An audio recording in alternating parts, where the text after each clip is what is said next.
Meie elu on üks suur improvisatsioon ja minu kõrval on praegu Eesti improstaar Rauno Meronen, kes on seda omal nahal kogenud. Tere, Rauno! No tšau! Kohe on siis sulle esimene küsimus, et kust sa pärit oled ja kuidas sa oled Kalamajaga seotud? Kalamajaga olen ma tugevalt seotud, sest ma olen sealt pärit. Nimelt minu esimene kodu oli Vabriku tänaval, selline ühetoaline väike korter. Ma mäletan, ma olin tol ajal vist võib-olla maks 5-aastane ja ma mäletan, kuidas seal oli see puidupliit, mis on vanades maamajades ja siis kui jahe oli, siis ema pani venna, ma ei tea, hoidis puidupliidi peal soojad seda, et selline väike kitsas ruum ja kui metsu tahtsin minna, siis seal koridori lõpus oli tualettruum, mida kõik siis seal majas kasutasid. See oli mu esimene kodu. Siis, kui meie vanaisa ära suri, me kolisime tema korterisse, mis oli Graniidi tänaval, selline 3-toaline korter ja see oli selline, ka sellises majas, kus olid üürikorterid, et on pikk koridor ja see on ühetoalised korterid on nagu seal kõige lõpus on see 3-toaline korter ja siis me saime sinna minna. Aga see korter oli ka selline arhailine, et meil oli seal, meil oli oma WC, aga meil ei olnud duširuumi. Siis me köögis laua peal käisime vannis, oli see plekkvann, millega tegime seal asju ja ahjukütte oli. Ja tihti peale talvel, kui me olime mingi terve pika nädalavahetus, olime maal vanaema juures ja kui me koju jõudsime, siis oli selline pakane oli toas. Ja mina nagu ei mäleta seda, aga mu ema on rääkinud ja isa ka, et kuidas me mingi 7 teki alla lapsed pandi, et nad oleksid soojas. Ja see ei ole mingi teise maailmasõja järgne aeg, see oli 90ndate alguses või keskel. Ja Graniidi tänaval maja, kus ma elasin, oli mitte tänavaääres, aga seal hoovis, et selle tänaväärse maja taga. Tänavaääres oli ilusti värvitud punaseks selline Graniidi kortermaja, asja taga oli siuke pruun, minu mälestuse järgi lagunenud trepiga ja mädanenud seinaga ja siis kuurid olid külje peal, kus puitu hoiti sees, siuke ära kreenis maasse kukkumas. Ja aasta läbi kunagi muru ei olnud, alati oli sopp ja mingi ühesõnaga selline nagu vahva koht, mis mul ikka veel meeles on. Jaga meiega oma koolimälestusi.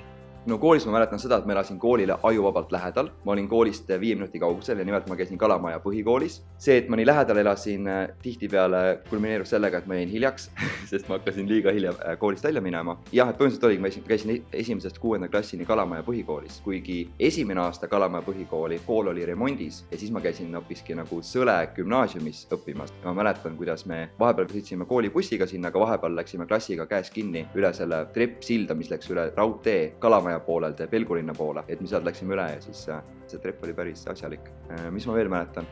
Ma mäletan, kui Kalamaja põhikool läks remonti, siis Aktuaalne Kaamera käis tegemas lugu ja siis mäletan, ma olin uudistes, aga ma olin uudistes niimoodi, et ma ronisin seal taustal selle jalgpalli värava otsas, siis ma olin seal mingi teiste lastega mingi hullult lõbus oli. Mida ma veel mäletan, on see, et see jalgpalliväljak tol ajal oli selline, kui praegu on jalgpalliväljakud sellised rohelised ja mingi valge joonega on tõmmatud piirid ja väravatel on võrk, siis tolle jalkaväljak oli kruusa peal, kollane plats oli, kus oli kruus, väravad olid rauast ja siis võrgu asemel olid traatvõrgud, et sellised nagu mingi vangla jalkaväljak oli see. Ja keset seda jalkaväljakut läks jalgrada risti läbi, sest et koolil polnud aedu ümber.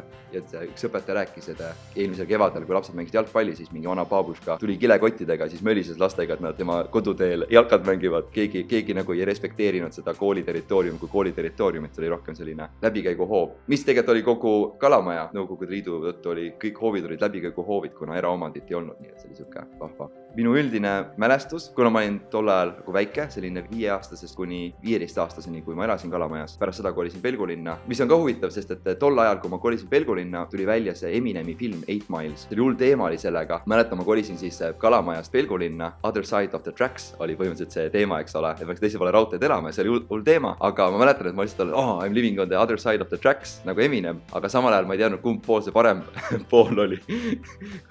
Et selles mõttes, Pelgulinna poolel oli parem, seal me saime talle korteri, kus oli ka duširuum ja suurem korter ja nagu lahedam, aga jah, kumb see Haagiselamute park on. Tol hetkel oli see kindlasti Kalamaja, ma arvan. Ja sa oled siis Eesti kuidas öelda, improstaar. Ma isegi pärjaks ennast rohkemate tiitlitega üle. Mul on tiitleid palju, mul on olnud au olla Ruutu 10 asutajaliige, et ma olen siis originaalse kümniku 10%, üks 10 siis jah, ma olen hetkel tegev juhatuse liige, olen siis nagu Tallinna poole peal võib-olla selline kogukonnajuht ka, kes siis mõtleb Tallinna improviseerijate peale, et kuidas mingeid vahvaid sündmusi teha. Ja ta on improviseerija, esineja, ma õpetan improt ja teen nalja ka. Kust sa tulid üldse ideele improkomöödiaga tegeleda? noh, see idee tuli, kõik improfännid on, viskavad kohe näpud püsti mingi, mul on sama lugu ja tegelikult on nii, et USA-s aastaid käis selline improsaade Whose Line Is It Anyway. See on vist nagu saade, kus tehakse improt ning see oli ajuvabalt naljakas. Mu sõber Martin Junna, kes on ka Ruutu 10 asutajaliige, tervitan teda, et ta näitas mulle seda saadet ja ma mäletan, et ma olin, päris naljakas sketš. Siis ta on nagu, Rauno, tead improt ja ma, ei tee, raudselt ei tee, siis olla impro, see on liiga hea, et impro olla. Impro sakib, aga kõik kirjutatud materjal on hea. Aga siis üks nädalavahetus mu vanemad läksid minema. Mina ostsin Estrella krõpsu ja vaatasin Whose Line'i öö läbi ja ma järjest vaatasin YouTube'is neid klippe. Umbes kella 4 paika hommikul ma ei jaksanud enam naerda lihtsalt, ma olin nii väsinud. Aga kogu selle vaatamise peale ma olin, see ikkagi peab impro olema, et nagu seal on mingisugused nagu impro momendid sees. Ja sellest hetkest alates mulle hullult meeldis impro ja oma elu ma sidusin improga siis olles ajateenistuses, kus ma sain päris palju mõtestada. Ühesõnaga, ajateenistuses on selline nagu ametipost või siuke nagu ülesanne, mis sa pead aeg-ajalt tegema, olema siis päevnik. On korrapidaja ja korrapidaja siis valvab korda oma kompanii ruumides ja korrapidajal on 2 abilist, 2 päevnikku, kes käivad siis lükkavad moppi öö läbi, koristavad ruume. Pidid olema öösel üleval ja valvama ja ainuke võimalus, kui päevnik tohtis istuda kirjutuslaua taha, oli siis, kui ta kirjutas midagi. Ja sellepärast, kuna ma ei viitsid seista, siis ma istusin maha ja võtsin vihiku ja kirjutasin ja ma tegin päris palju selliseid mõttekaarte ja nagu mõtlesin oma elu peale, mida ma teha tahan, kui ma välja saan ajateenistusest. Ja siis ma hakkasin joonistama ja kõik minu valikud olid seotud sellega, et ma olen välismaale, et teha improt, ma olen ülikooli, et teha improt, ma lähen tööle, et teha improt. No kõik oli sellepärast, et teha improt. Siis ma olen nagu, kas ma pean sõitma, ma ei tea, Lõuna-Aafrika Vabariiki, elama seal 14 aastat, et tulla tagasi Eestisse, et improt teha. Ja siis ma olin nagu, ma võiks kohe improt teha. Ja sellest hetkest alates ma teadsin, et minu selline suur kirg teadvustus kui sellena, et ma otsustasin seda hakata nagu hardcore tähega tegema. Kuidas saab improtunnis osaleda ja kuidas see osalejatel kasulik on? Improtunnis osaleda on tänapäeval ülimalt lihtne, tänu sellele, et Ruutu 10 on lükanud käima siukse vahva improtundide seeria nagu avatud improtunnid ja need toimuvad igal esmaspäeval kell 20.15. Nüüd mitte küll otse Kalamajas, küll Tondil, kuna meil Kalamajas Ruutu 10 ruume pole, aga iga esmaspäev kell 20.15 saab tulla ja ta ongi selline disainitud improtund, siis disainitud inimesele, kes tahab tulla tutvuma, vaatama ja seal tunnis on see, et sa tuled kohale, seal on päris palju võõraid inimesi, osad, kes on juba regulaarsed käijad, mingi, kes fännavad ja iga nädal on kohal, siis osad on, kes on lihtsalt esimest korda ja sa saad tulla, midagi saad kaasa teha, midagi lihtsalt vaatad pealt, et võib poole pealt ära minna, ära poole pealt tule, siis on raske aru saada, mida me teeme.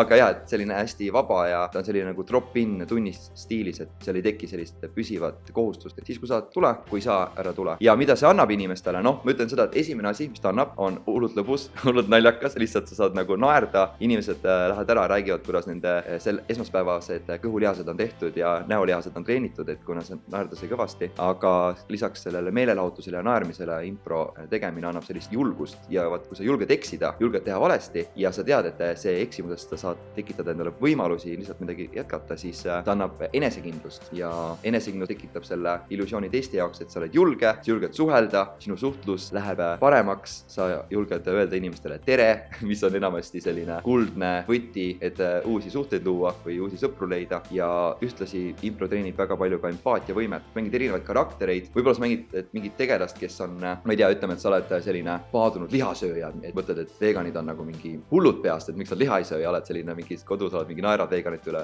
pihku, eks ole, aga siis sa tuled improtundi, siis sulle öeldakse, et te olete veganid, kes on McDonaldsis, siis sa saad mängida seda rolli ja siis sa hakkad nagu läbi selle võtad hetke, et mõtestada seda teist maailmapilti, et see empaatia nagu kasvab. Ning lisaks avatud improtunnile on meil ka improõpe, mis on süsteemne, kus inimene tuleb alates esimesest moodulist, mis on sissejuhatus improsse, kuni siis mingi ala 4. moodulini, kus ta saab siis süstemaatiliselt läbimõeldud õppekava alusel õppida improt. Juhendaja, kes nagu võtab käe kõrvale ja juhatab sind läbi, et ei pea nagu kompuma pimedas. Inimestele, kes tahavad improga rohkem sina peale saada ja esimene moodul inimestele, kes lihtsalt tahavad saada sellist juhendajaga üldist enesekindlust juurde. Aga korraks käis siin off-screen, väljaspool kuulajaid väike põnev diskussioon, mida te ei kuulnud, nimelt küsiti siis mu lemmik impro momendi kohta või see impro hetk. Ja neid hetki on olnud nii palju, kiire metafoor, et kui ooper näiteks on nagu siuke Hiina portselan, et sa nagu hoiad seda, paned riiulile mingi hindad kõrgelt, siis impro on nagu plastiktaldrik, sa kasutad ja viskab minema, et ta impro sünnib ja sureb samal hetkel, on väga lühikese ajaga, et need hetki on palju tõepoolest, väga palju, ma nii palju esinenud ja ma võtan kõige värskema hetke ja see on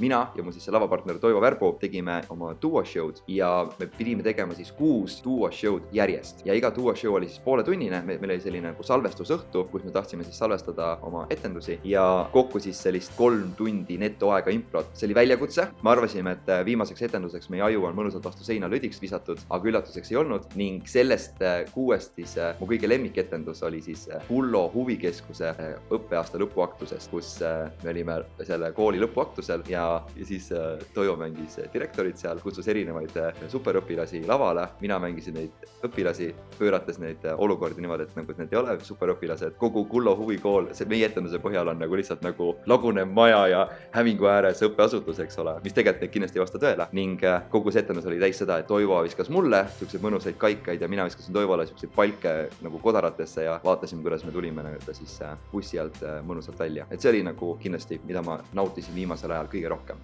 Kas ma saan siis õigesti aru, et teid saab kutsuda enda sündmusele?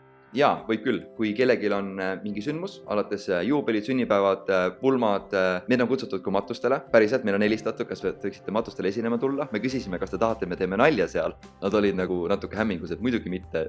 Siis ma olime, et ärge siis meid kutsuge, et me ei oska vaid nalja teha. Et me teeme komöödia meelelahutust. Jah, et saab kutsuda, me teeme vastavalt vajadusele, kui pikka etendust soovitakse. Siuke standard on 40 minutit, mis tavaliselt sellistel sündmustel on hea pikkusega. Ja see show on üsna interaktiivne, personaalne, et kasutame kohal olevate inimeste ideid, võib-olla nende inside joke materjali, mis neil on. Jah, et nagu ei oskagi sinna rohkem midagi juurde visata. Siukseid asju teeme. Viimane selline küsimus sulle, et mis see Kalamaja sinu jaoks praegu on?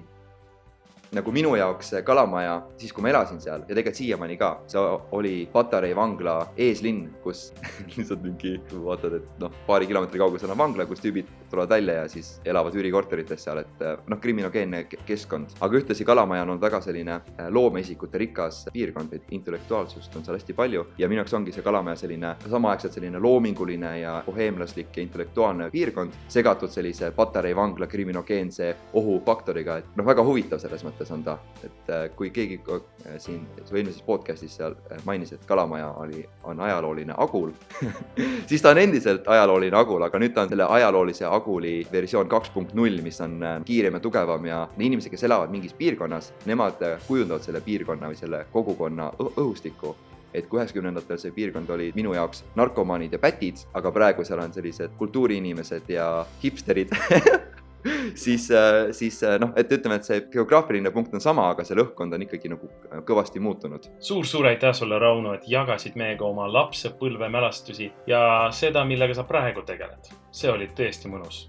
Palun. Ja ma võin kiirelt öelda, et ma tean, et inimestele impro meeldib, lihtsalt kõik inimesed ei tea, mis on impro, nii et see on puudub lüli seal vahel. Aitäh sulle!